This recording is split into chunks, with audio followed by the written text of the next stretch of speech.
యొక్క ఆశీర్వాద ఫలం వలన మనకున్నటువంటి నీతి బాధలు, రుణ బాధలు, దీర్ఘ వ్యాధుల నివారణకు, మనస్సులో ఉండేటువంటి కోరికలు సకాలంలో ఫలించడానికి, కుటుంబం అన్యోన్యంగా ఉండుటకు త్రినాథుల వారి వ్రతం చెప్పబడింది. నిర్మలమైనటువంటి మనస్సుతో స్వామివారికి సమర్పించినట్లయితే మన కోరికలన్నీ సత్వరం ఫలిస్తాయి. త్రినాథ స్వామి వారిని పురుష సూక్త విధానంగా పూజించినట్లయితే విశేష ఫలితం లభిస్తుంది. అందువలన పురుష సూక్త విధానంగా స్వామివారి మేళ వివరించబడినది. స్వామివారి మేళకి కావలసినటువంటి పూజా సామగ్రిని దగ్గరగా ఉంచుకోండి. పసుపు, కుంకుమ, తమలపాకులు, వక్కలు, కర్పూరం, అగరొత్తులు, అరటిపళ్ళు, కొబ్బరికాయలు, మామిడి కొమ్మలు, ఇడి పువ్వులు, బియ్యం, కొంచెం అక్షతలు కలుపుకుందుకి, దీపారాధనకి నెయ్యి కానీ కొబ్బరి నూనె కానీ వాడవచ్చు.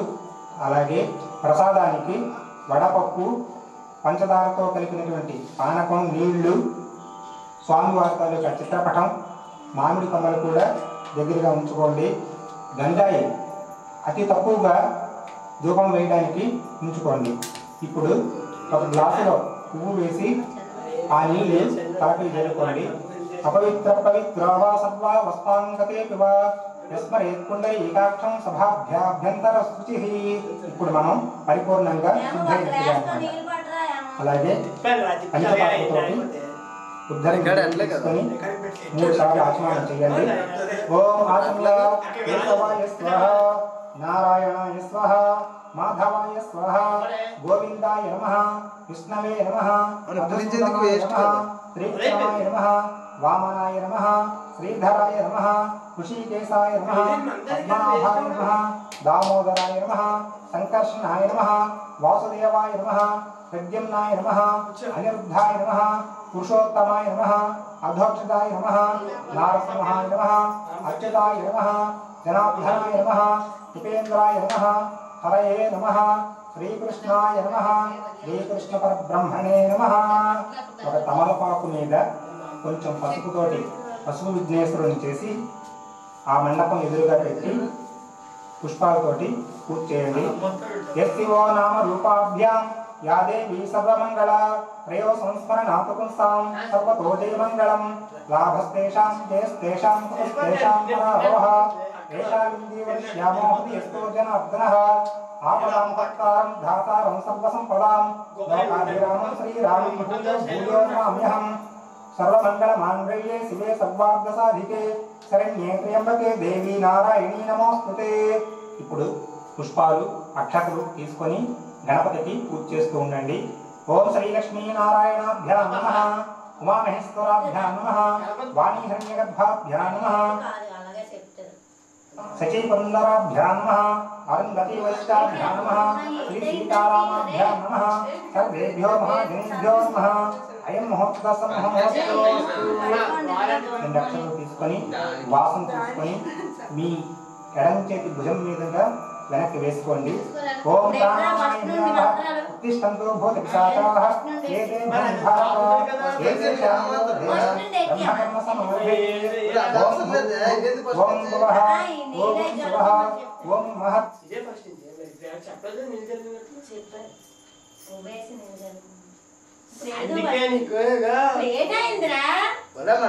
ముందు ముట్టించుకోవద్దు కదా.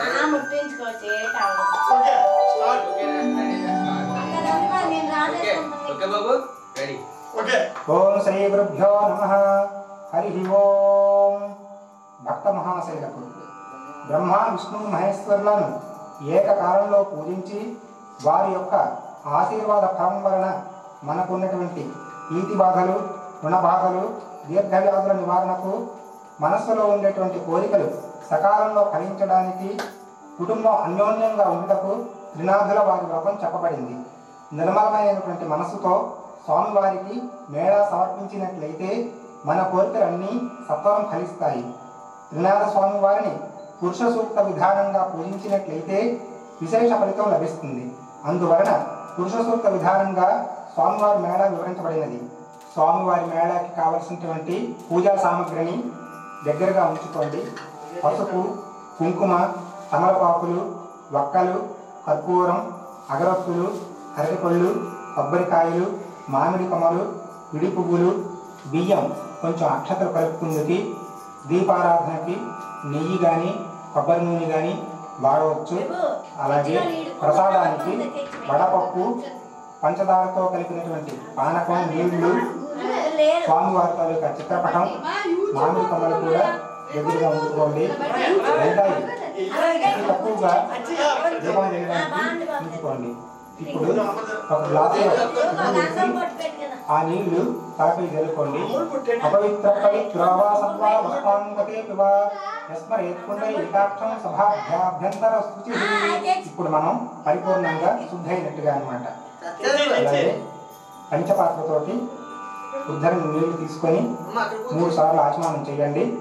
ఓం ఆచమ్య కేశవాయ స్వాహ, నారాయణాయ స్వాహ, మాధవాయ స్వాహ, గోవిందాయ నమః, విష్ణవే నమః, మధుసూదనాయ నమః, త్రివిక్రమాయ నమః, వామనాయ నమః, శ్రీధరాయ నమః, ఋషికేశాయ నమః, పద్మనాభాయ నమః, దామోదరాయ నమః, సంకర్షణాయ నమః, వాసుదేవాయ నమః, ప్రద్యుమ్నాయ నమః, అనిరుద్ధాయ నమః, పురుషోత్తమాయ నమః, అధ్వక్షితాయ నమః, నారసింహాయ నమః, అచ్యుతాయ నమః, జనార్దనాయ నమః, ఉపేంద్రాయ నమః, హరయే నమః, శ్రీకృష్ణాయ నమః, శ్రీకృష్ణ పరబ్రహ్మణే నమః. ఒక తమలపాకు మీద కొంచెం పసుపుతోటి పసుపు విఘ్నేశ్వరుని చేసి ఆ మండపం ఎదురుగా పెట్టి పుష్పాలతోటి పూజ చేయండి. యస్తివో నామ రూపాభ్యాం యా దేవీ సర్వమంగళ త్రయో సంస్మరణాతు పుంసాం సర్వతో జయమంగళం.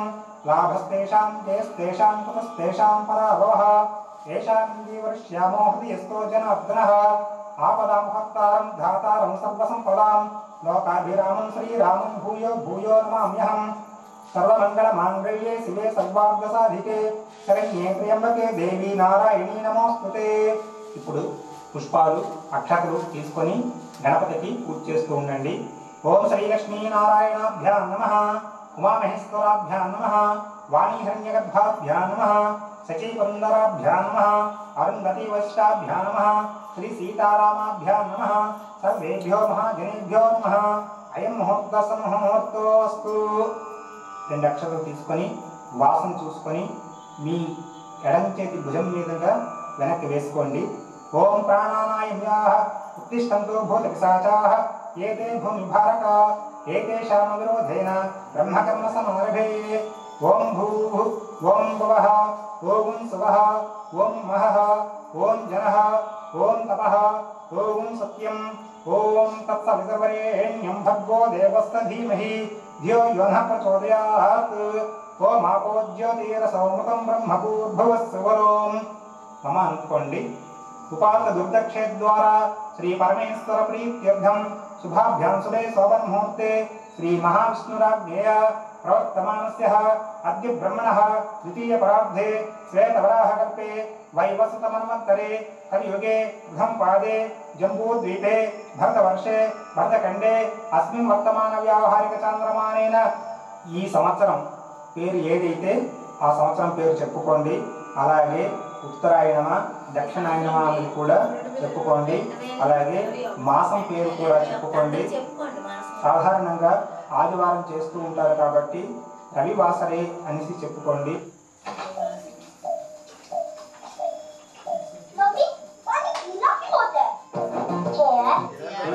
శ్రీమాన్ శ్రీమతః గోత్రః నామధేయః. మీ గోత్రం పేరు చెప్పుకోండి, మీ పేరు చెప్పుకోండి, తర్వాత మీ భార్య పేరు చెప్పుకోండి, తర్వాత మీ పిల్లల పేరు కూడా చెప్పుకోండి. మమ అనండి.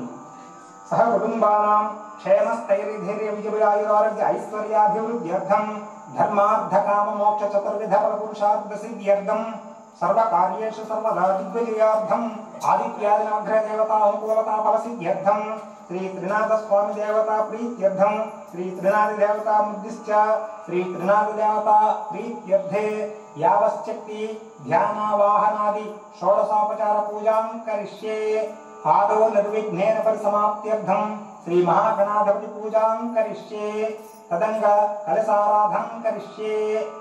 ఒక కలశం తీసుకొని అందులో నీళ్లు వేసి గంధం, పుష్పాలు, అక్షతలు వేసి కుడి చెయ్యి మూత పెట్టండి.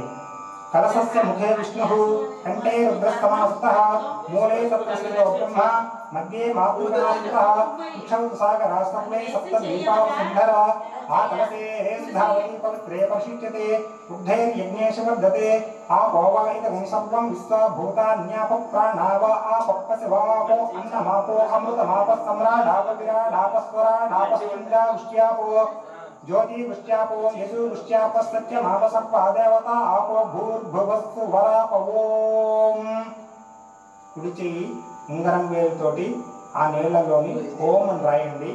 గంగే యమునే చైవ గోదావరి సరస్వతి నర్మదే సింధు కావేరి జలేస్మిన్ సన్నిధిం కురు ఆయాంతు సమస్త దుర్దక్షయకారకాః దేవం దేవుడి మీద పుష్పంతో నీళ్లు జల్లండి.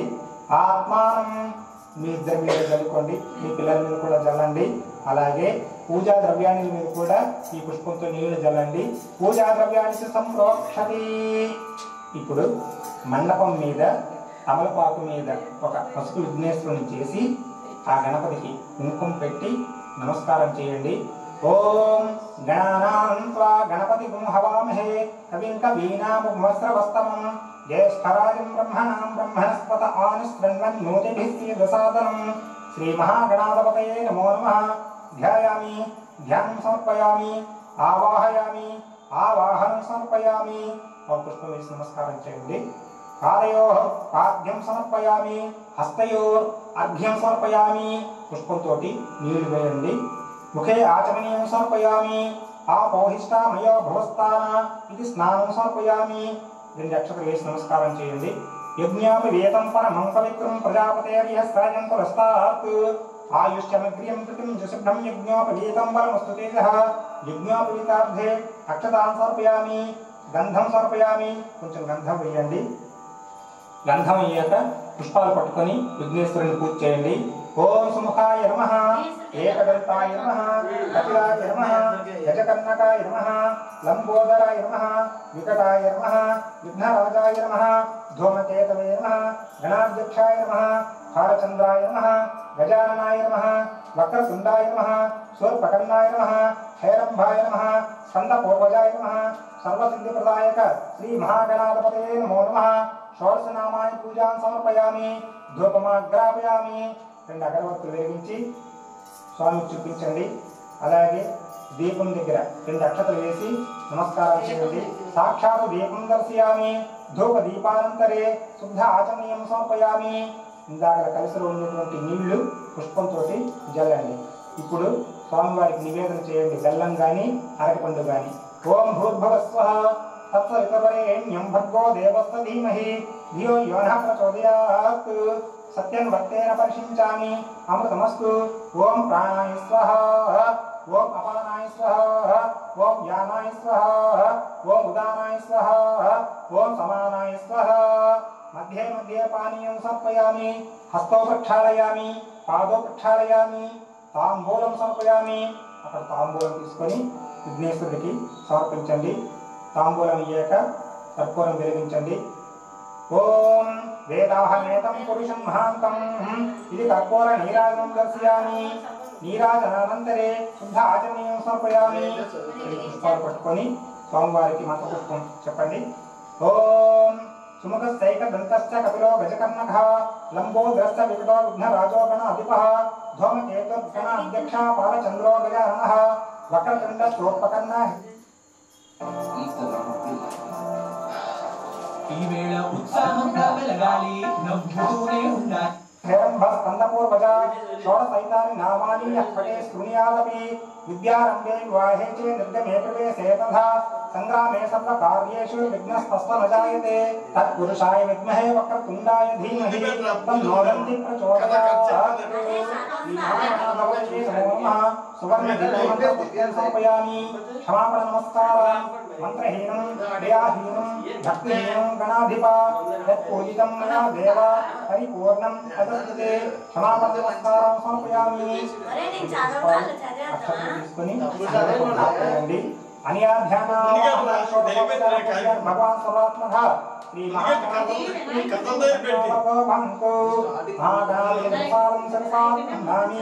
2 అక్షతలు కానీ పుష్పాలు కానీ తీసుకొని శిరస్సు మీద ధరించ जनार्दन उपेन्द्र स्वरूप प्राक्तसहस्रपात् ते क्रामतु साद्यं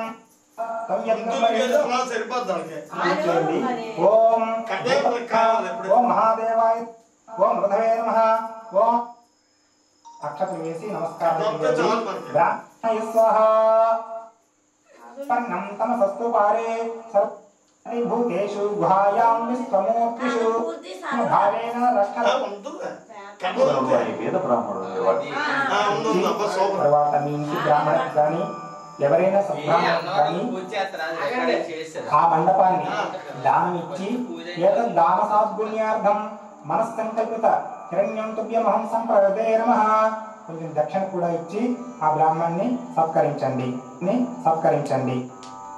ఓం త్రినాథాయ నమః. త్రినాథ స్వామి వ్రత కథ ప్రారంభం. భక్త మహాశైలారా, త్రినాథుల చరిత్ర విన్న కొద్దీ అమృతప్రాయంగా ఉంటుంది. సృష్టి స్థితి లయకారకులైన బ్రహ్మ విష్ణు మహేశ్వరులను ఆరాధించి ఆచరించే ఈ త్రినాథ వ్రతంలోని మహిమల్ని నిర్మలమైన మనస్సుతో వినండి. పూర్వం శ్రీపురం అనేటువంటి గ్రామంలో మధుసూదనుడు అనే వేద బ్రాహ్మణుడు అనేవాడు. భిక్షమెత్తుకుని జీవించే ఆ విప్రుడికి ఒక కుమారుడు జన్మించాడు. తల్లి పాలు లేనందున పిల్లవాడు సరైన పోషణ లేక రోజు రోజుకి చిక్కిపోతూ ఉన్న తరుణంలో ఆ ఇల్లాలు తన భర్తను పిలిచి పిల్లవాడి పాల నిమిత్తం పాడి ఆవుని ఒకదాన్ని తీసుకురండి అని కోరింది. ఆ మాటకు బ్రాహ్మణుడు ఏమంటున్నాడంటే, వసే నీకేమైనా వెర్రిగానే ఉందా? మనం చూస్తే వేదవాళ్ళం కదా, దానం గాని రత్నాలు పొదిగిన ఆభరణాలు గాని మన వద్ద ఏమీ లేవే. ఈ లోకంలో అంతా ధనంతోనే కదా ముడిపడి ఉంది, దానితోనే కదా మంచి మర్యాద అంతస్తు అన్ని. ఏమీ లేని మనం ఆవును ఎలా కొనగలం అంటూ నిరాశగా బాధపడతాడు.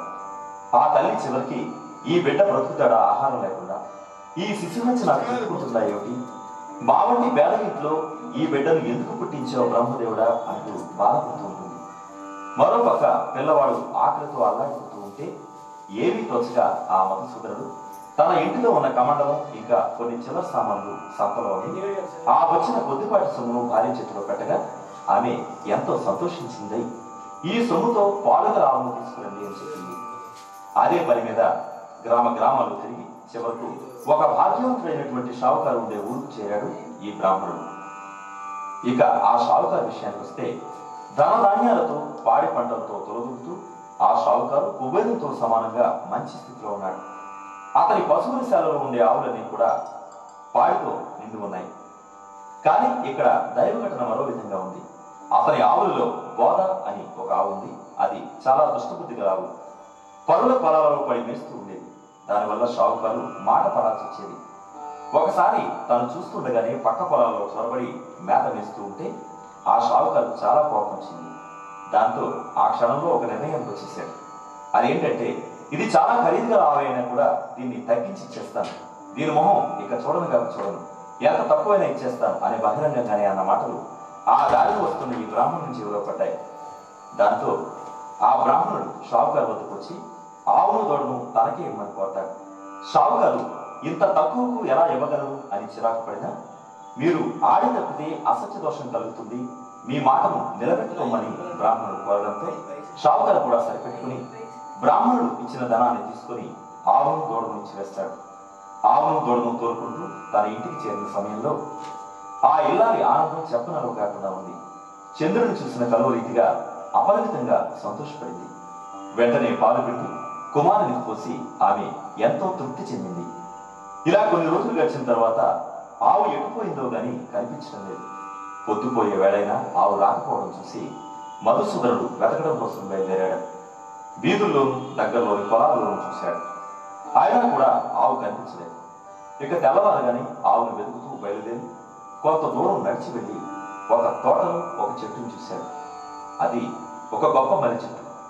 ఆ చెట్టు పైన 3 మనుషులు కూర్చున్నారు. వారు వరుసగా బ్రహ్మ విష్ణు మహేశ్వరుడు, వారే త్రిమూర్తులు. అంతటి మహిమ గల చెట్టు కింద బ్రాహ్మణుడు కొంతసేపు కూర్చొని అవసరం తీర్చుకొని లేచి వెళ్ళిపోతూ ఉండగా త్రిమూర్తులు అతన్ని పిలిచి, నీకు కలిగిన కష్టం ఏంటి, ఎక్కడికి వెళ్తున్నావు, ఆ సంగతులు మాతో చెప్పవయ్యా అని అడిగారు. దానికి మధుసూదనుడు, అయ్యా, నేను చాలా పేదవాడిని, భిక్షమెత్తుకుని బ్రతుకుతున్నవాడిని. నాకు ఒక ఆవు ఉన్నది, అది కనపడటం లేదు. ఈ రోజు శ్రీపురంలో సంత జరుగుతుంది కదా, ఎవరైనా దొంగిలించినా అమ్మటం కోసం ఈ సంతకి తీసుకొస్తారు కదా అని బయలుదేరాడు. ఆ సంతకు నేను వెళ్ళి వెతకాలి, అందుకే ఎంతో కష్టపడి మరి వెతుకుంటూ వెళ్తున్నాను. ఇది నా సంగతి అంటూ మధుసూదనుడు చెప్పగానే, నీవు సంతకు వెళ్తున్నావు కాబట్టి మా కోసం ఏమైనా కొన్ని సరుకులు తీసుకురాగలవా అని త్రిమూర్తులు అడిగారు. సరే, మీకు ఏం కావాలో చెప్పండి అని బ్రాహ్మణుడు అనడంతో త్రిమూర్తులు మా కోసం 1 పైసా గంజాయి, 1 పైసా ఆకు వక్కలు, 1 పైసా నూనె మాత్రం తెచ్చిస్తే చాలని చెప్పారు. ఆ మాటలు ఉన్న బ్రాహ్మణుడు ఏమంటున్నాడు అంటే, అయ్యా నేను వేదవాడిని కదా, నాకు పైసలు ఎలా దొరుకుతాయి చెప్పండి అన్నాడు. ఓ బ్రాహ్మణుడు అభిను, అదుగో ఆ పద కనిపిస్తుంది చూసావా, దాని మొదట్లో 3 పైసలు ఉంటాయి, తీసుకో అని చెప్పడంతో ఆ మాటలు ఉన్న బ్రాహ్మణుడు ఆ పదను పైకి లాగేసరికి 3 పైసలు దొరికాయి.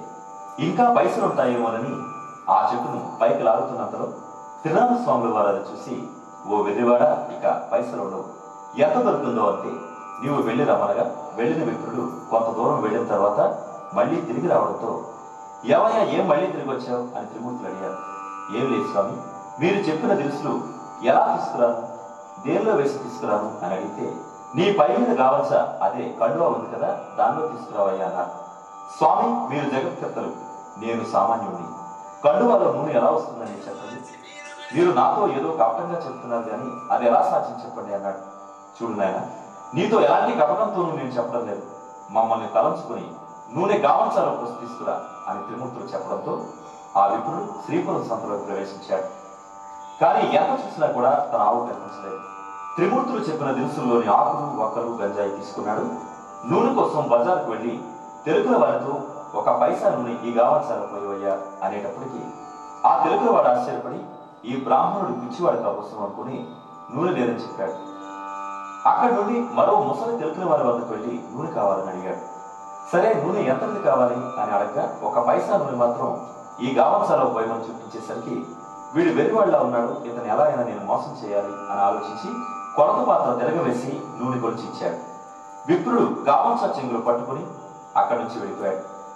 అంతే, అది ఏం మాయో గాని తెలుగు వారి కూడలో చూస్తే కొంచెం కూడా నూనె లేకుండా మాయమైంది. అది చూసి తెలుగుల వాడు మోసపోయాడు.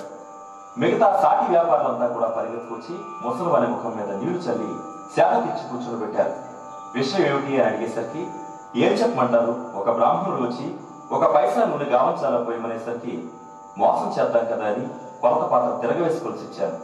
అంతే, మొత్తం కుండలో నూనెంతా మాయమైంది అని చెప్పేసరికి ఆ బ్రాహ్మణుడు మా దగ్గర కూడా వచ్చాడు, మేము నూనె లేదని చెప్పేసరికి మీ దగ్గరకు వచ్చాడు కావసం, అతను ఎలా అయినా వెతికి పట్టుకుందాలే అని వాళ్ళంతా కూడా వెళ్ళి ఆ బ్రాహ్మణుడిని మొత్తానికి వెతికి పట్టుకున్నారు. అయ్యా, మేము మీకు ఇచ్చిన నూనె కొలత తక్కువగా ఉంది, మళ్ళీ కొలిచిస్తామండి అంటూ అతన్ని సంతలోకి తీసుకొచ్చారు. ఆ నూనె తీసుకొచ్చి మళ్ళీ కుండలో వేయగానే కుండ ఎప్పట్లాగే మళ్ళీ వృద్ధి అయింది. అది చూసి ముసలి తెలుగులో అనే ఆనందం చెప్పనలు కాకుండా ఉంది. ఇప్పుడు ఖచ్చితంగా నూనె కొలిచి ఇచ్చాడు. గావంచాలో పోసుకుని బ్రాహ్మణుడు అక్కడి నుండి త్రిమూర్తుల వద్దకు వెళ్ళాడు.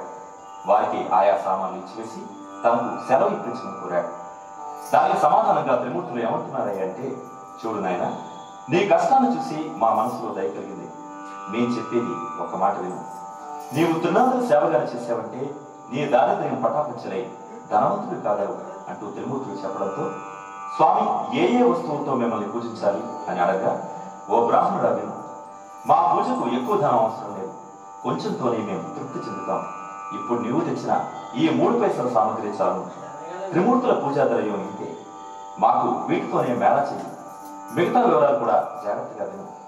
3 మట్టి చిలుములలో గంజాయి నలిపి అందులో నిప్పును ఉంచి ధూపం వేయాలి. దీపపు ప్రమదలు కూడా 3 చేసి అందులో చమురు వేసి ఒత్తులు వేసి ఆకులు వక్కలు జాగ్రత్తగా ఉంచి రాత్రి తొలిజాములో నీ ఇంటిలోనికి స్నేహితులను పిలిచి పూజా ద్రవ్యాలు పెట్టి అక్కడ ఉంచి సకల పదార్థాలను త్రిమూర్తులకు సమర్పించాలి. ఆ విధంగా చేసినట్లయితే సకల పాపాలు వ్యవహారమవుతాయి అని త్రినాథ స్వామి చెప్పినంతనే అది విని పూజ చేయడానికి ఉపక్రమించాడు మధుసూదనుడు. చెట్టు మొదటనే పూజ ప్రారంభించాడు. గంజాయి ముందు తయారు చేశాడు. త్రిమూర్తులు ఏమంటున్నారంటే, నీ గావంచా చెంగులు చీరి వత్తులు చేయమని చెప్పగా త్రిమూర్తులతో తన కష్టాల చిట్టాను ఏకరువు పెట్టాడు. అయ్యా, నేను చాలా పేదవాడిని, బిచ్చమెత్తుకుని బ్రతుకుతున్నవాడిని, అన్న వస్త్రాలకు కూడా నానా కష్టాలు పడుతూ కుటుంబాన్ని పోషించుకుంటూ వస్తున్నాను. దీపం ముట్టిద్దామంటే అగ్ని లేదు. నా గావంచ ఒత్తులకు ప్రాప్తమైంది. నా ఆవు దొంగల పాలైంది. నా కుటుంబం పస్తుతో ఎదురు ఇన్ని రకాల బాధల్ని భరిస్తూ మనస్సును ఎలా లగ్నం చేయగలను, ఈ పూజ ఎలా చేయగలను అంటూ తేలా పడిపోయి సతికిల పడిపోయినటువంటి విప్రులను చూసి త్రిమూర్తులు, ఓ ద్విజుడా, నీవు మనస్సులో బెంగ పెట్టుకోకు, నీ ఆవు కూడా దొరుకుతాయి, నువ్వు నీ కుటుంబం సౌఖ్యంగా ఉంటారు, వస్త్రాలు కూడా దొరుకుతాయి, నువ్వు ధైర్యంగా ఉండవని చెప్పగానే, ఓ పుణ్యమూర్తులారా, అటువంటి భాగ్యం నాకు ఎప్పుడు కలుగుతుందో అప్పుడు 5 మేళాలు స్వాములు అర్పిస్తాను, ఈ మాట సత్యం అని సంకల్పించుకొని దీపం వెలిగించేందుకు అగ్ని లేదే, నేనేం చేయగలను అని అనుకుంటూ ఉండగా, ఓ బ్రాహ్మణుడా, నీ 2 నేత్రాలు మూసుకోమని త్రినాథుడు చెప్పారు.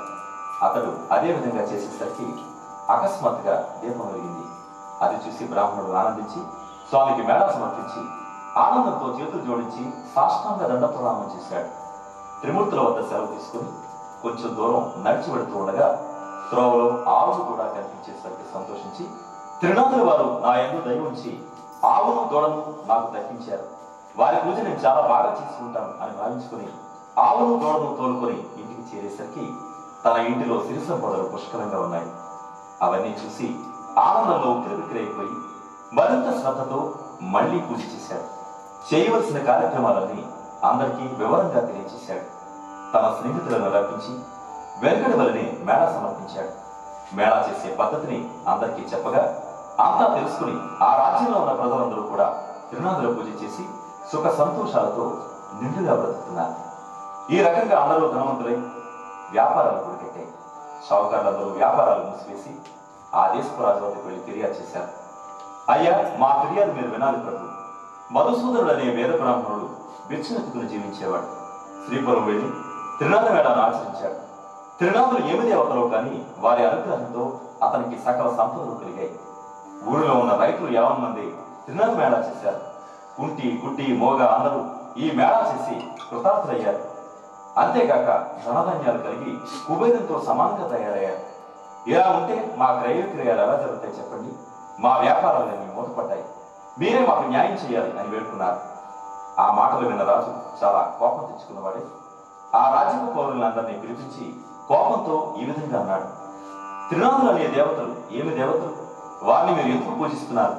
ఇదిగో నేను చెప్తున్నాను వినండి, ఆ పూజ మీరు చేయకూడదు. మా చట్టాన్ని కాదని ఎవరైనా ఈ పూజ చేశారో వారికి 500 రూపాయల జరిమానా, 6 మాసాల ఖైదు విధించబడుతుంది.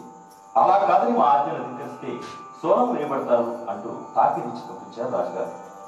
ఈ సంగతి త్రినాథ వారికి తెలిసి ఆ రాజుకు దండం విధించారు. దాని ఫలితంగా రాజకుమారుడు చనిపోయాడు. నగరం అంతా ఏడుపు ఘోష వినిపిస్తోంది.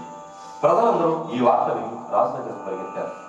దైవ కృప తప్పడం వల్లనే తన కుమారుడు చనిపోయాడని రాజు అనుకుంటూ ఉన్నాడు. కుమారుడు మొహం చూస్తూ ఏడుస్తున్నాడు. తల్లి బంధువులు మొదలైన వారంతా కూడా ఏడుస్తున్నారు. అంత్యక్రియల కోసం స్వర్ణభద్రా నదీ తీరంలో శవాన్ని ఉంచారు. హృదయ విధానమైనటువంటి ఆ దృశ్యంతో త్రినాథ స్వామి వారికి దయ కలిగింది. ఈ సందర్భంలో రాజకుమారుని కనుక మనం బ్రతికించినట్లయితే మనకు పేరు ప్రఖ్యాతులు కలుగుతాయి కదా అని బాగా ఆలోచించి బ్రాహ్మణ రూపంలో శ్మశానానికి వేయించేశారు. రాజును వారి సమూహాన్ని చూసి, వీరంతా ఈ నదీ తీరానికి ఎందుకు వచ్చారు, ఎందుకు విచారంగా కూర్చున్నారు, ఈ పిల్లవాడు ఎందుకు పడుకుని ఉన్నాడు, ఇతని శరీరంలో చలనం లేదేమిటి అని అడిగేసరికి వారంతా కూడా త్రిమూర్తులతో ఇలా అన్నారు, అయ్యా, తమతో ఏం చెప్పగలరు, రాజుగారు ఏ పాపం చేశారో గాని రాజకుమారుడు చనిపోయాడు అని చెప్పారు. లేదు లేదు, ఈ బాలుడు చనిపోలేదు, త్రినాథుల వారికి రాజు అపచారం చేసినందువల్లనే ఈ చావు కలిగింది. ఇప్పుడు మీరంతా త్రినాథ స్వాముల వారిని మెచ్చించినట్లయితే ఈ బాలుడు లేచి కూర్చుంటాడు. మేళం చేయడానికి రాజు ఒప్పుకుంటే ఈ రాజకుమారుడు బ్రతుకుతాడు అని చెప్పి త్రినాథులు అదృశ్యమయ్యారు. ఆ మాటలు ఎప్పుడైతే జనం విన్నారో, త్రిమూర్తుల మహిమల్ని తెలుసుకున్నారో, త్రినాథ స్వాముల పేరు ఆ రాజకుమారుని చెవిలో చెప్పారు. 7 మేళాలు చేయడానికి రాజుతో సహా అందరూ ఒప్పుకున్నారు. అలా ఒప్పుకోగానే వెంటనే రాజకుమారుడు లేచి కూర్చున్నాడు. ఎప్పుడైతే రాజకుమారుడు బ్రతికాడో అందరూ కూడా ఆనందంతో కేరింతలు కొట్టారు. త్రిమూర్తుల మహిమ తెలుసుకున్న వారై ఆ పేర్లను జపిస్తూ ఉంటే, స్వామికి జయజయలు పలుకుతూ ఉంటే అందరి నోటి నుంచి వచ్చే ఆ జయ ధ్వానాలు సముద్రం హోరులాగా ఒక బృందగానంలా వినడానికి ఎంతో ముచ్చటగా అనిపిస్తుంది. అటువంటి సమయంలో ఒక వర్తకుడు ఆ ఊరి మీదుగా తన ఓడలతో విదేశాలకు సరుకు తీసుకెళ్తున్నాడు. తన ఓడను నడిపించుకుంటూ స్వర్ణభద్రా నదీ తీరం వెంబడి వెళుతూ ఆ స్థలాన్ని చేరాడు. అక్కడ వినిపిస్తున్న మంత్రఘోషకు ముగ్గులే వారి మధ్యలోకి వచ్చి, ఓ జనులారా, త్రినాథులు అనేవి ఏమి పేర్లు, మీరు ఎందుకు ఆ పేర్లు జపిస్తున్నారు, జేజేలు పలుకుతున్నారు అని రాజుగారి మనుషులను వర్తకుడు అడగడంతో వాళ్ళు సమాధానం చెప్తున్నారు. ఓ వర్తకుడు విను, బ్రహ్మ విష్ణు మహేశ్వరులు అనేవారే త్రినాథ స్వాములు. అటువంటి ప్రభువుల మహిమల్ని తెలుసుకోలేక వారిని మన్నించినందున రాజు స్వామి ఆగ్రహానికి గురి కావడంతో రాజకుమారుడు చనిపోయాడు. అతనికి అంత్యక్రియలు జరిపేందుకై మేమంతా ఇక్కడికి వచ్చి కూర్చుని ఉన్నంతలో స్వాముల వారికి దయ కలిగింది. త్రిమూర్తులను మన్నింపు కోరి 7 మేళాలు చేసేందుకై ఒప్పుకుని పిల్లవాడి చెవిలో ఆ పేరు చెప్పగానే రాజకుమారుడు లేచి కూర్చున్నాడు.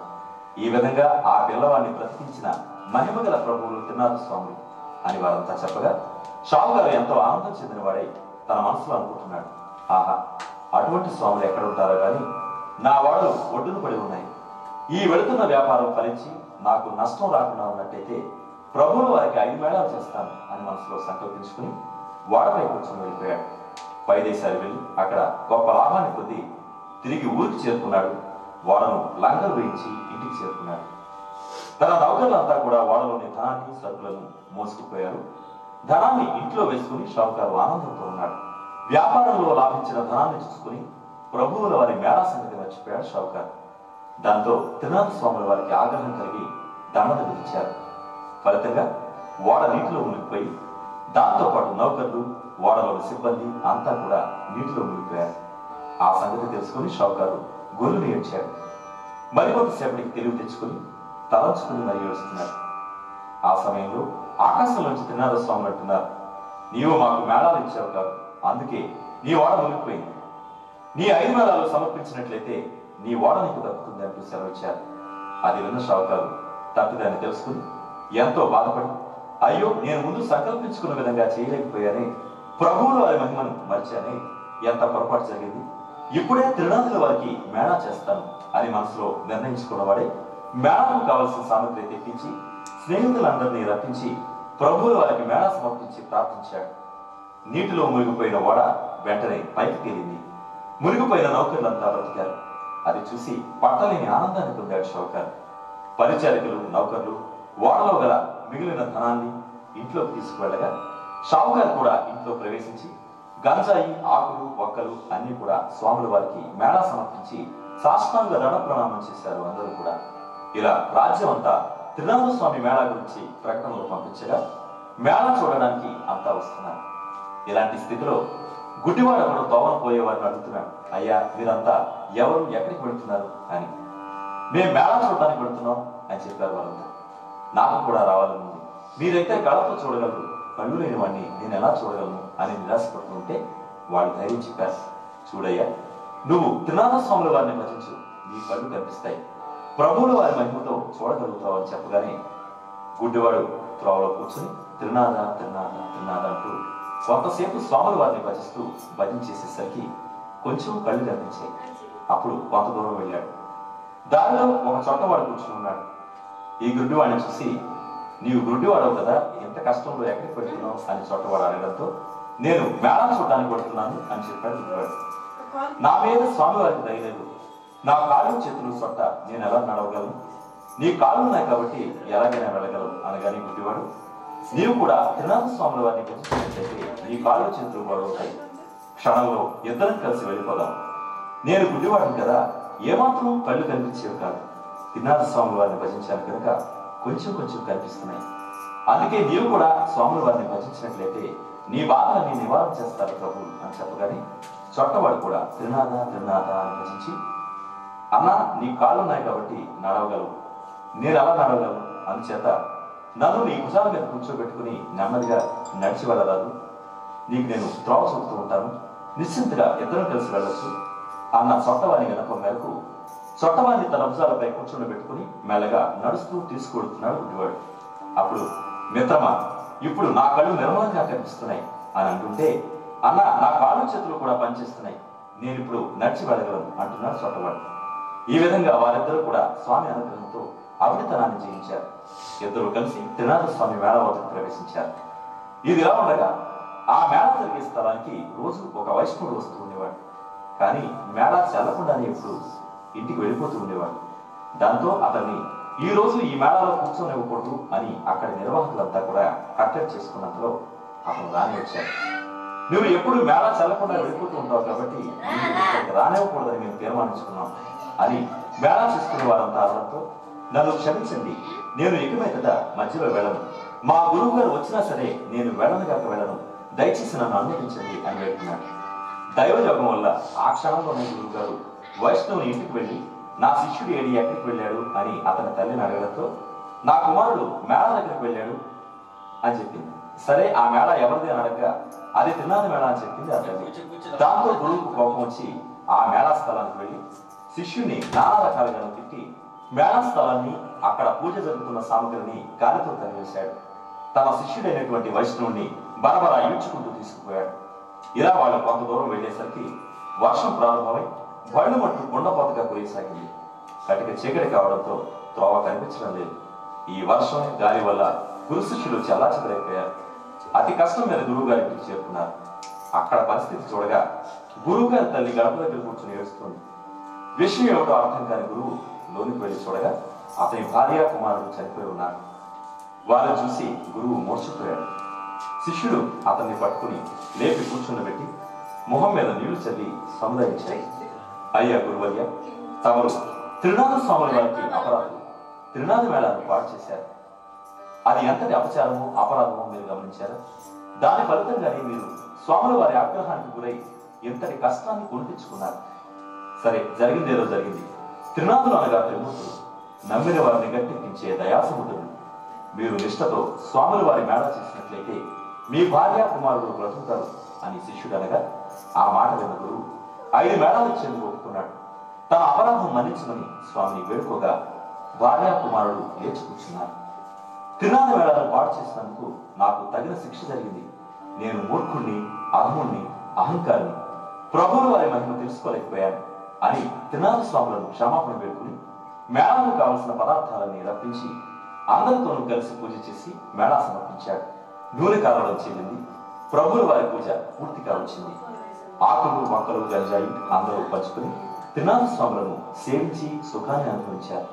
ఇక ఈ త్రినాథ వ్రతాన్ని ఆచరించడం వల్ల విశేషమైన ఫలసిద్ధి కలుగుతుంది.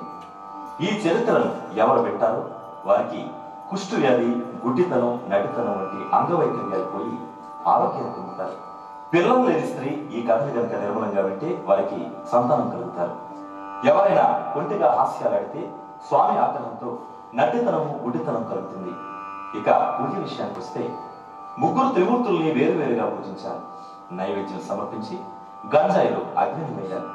తాంబూలాన్ని 3 భాగాలుగా ఉంచి త్రిమూర్తులకు ఎడమ భాగంలో వినాయకుడిని ఉంచాలి. వినాయకుడి ముందుగా పూజించి తర్వాత 3 దీపాలు వెలిగించి ఓ త్రినాథ స్వాములారా దయచేయండి అనాలి. అంతా సమర్పించి త్రినాథ స్వాముల వారి పాదాలపై పడి శరణు వేడుకోవాలి.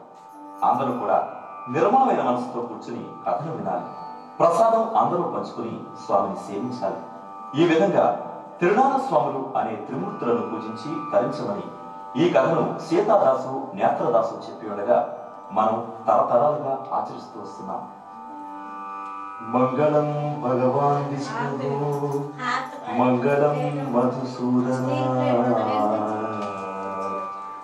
మంగళం పుండరీకాక్ష, మంగళం గరుడధ్వజ, నీలాచల నివాసాయ నిత్యాయ పరమాత్మనే, శ్రీలక్ష్మీ ప్రాణనాథాయ జగన్నాథాయ మంగళం, దత్తాత్రేయ పూజ్యాయ శ్రీ త్రినాథాయ మంగళం, మంగళం.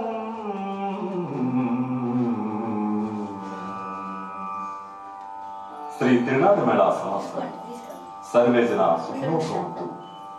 ఓం తత్సత్. ఓం यो वैतां ब्रह्मणो वेद अमृतेनावतां पुरीं तस्मै ब्रह्म च ब्रह्मा च आयुः कीर्तिं प्रदां ददुः भागधेयेन वेनं प्रणयति ब्राह्मणा ऋषयमुद्धरेत् ब्राह्मणो वै सर्वा देवताः सतमानं भवति सदा हि पुरुषस्तेन्द्रियायुष्येवेन्द्रिये प्रतिष्ठति सर्वं जयमस्तु अखंड आयुरारोग्य ऐश्वर्याभिवृद्धिरस्तु धन कनक वस्तु वाहन प्राप्तिरस्तु अखंड विद्या प्राप्तिरस्तु तथास्तु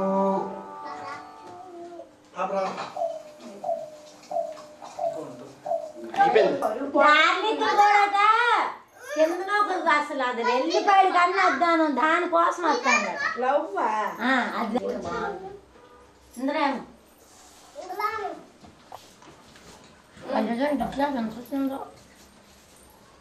ఒక ముక్కని తీసేస్తే మస్తు పడుకోండి అమ్మాయి ఇప్పుడు మన వీడియో చూసి మిగతా వాళ్ళందరూ డౌన్లోడ్ చేసుకుంటారు మన మగ్గ అబ్బాయి ఇది బాగా చేసుకుంటుంది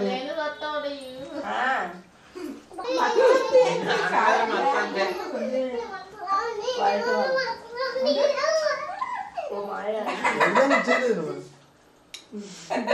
ఆ కలకి వైపు వచ్చేది